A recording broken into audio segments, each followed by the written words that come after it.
Bahwa ini persaingan tapi riang gembira ya Pak ya? Gini, pertama saya ingin menyampaikan bahwa apapun hasil dari survei itu kami mensyukuri. Oke. Mensyukuri karena bagi Anies Baswedan itu posisi yang tidak mudah.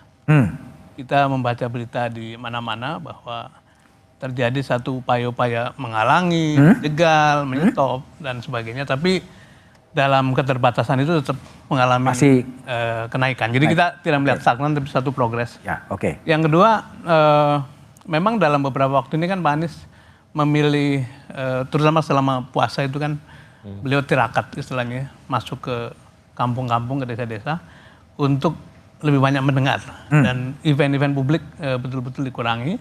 Jadi kalau terlihat dalam angka itu tidak ada progres yang signifikan, saya kira kita bisa mengerti. Dan tadi kan pengantarnya Mas Budiman mengatakan semuanya bisa terjadi, semua bisa terjadi perubahan konstelasi politik. Jadi kita melihatnya dingin saja, bagaimanapun survei adalah salah satu cermin dari apa namanya kinerja kita dan kita gunakan sebagai evaluasi. Tapi secara keseluruhan kita bersyukur karena suasana di dalam koalisi maupun apa namanya penerimaan masyarakat makin hari makin kelihatan kuat dan kita bersama-sama dengan Mas Ganjar, dengan Pak Prabowo ingin mewarnai kontestasi ini dengan kegembiraan. Dengan kegembiraan dan dengan gagasan. Betul, seperti itu.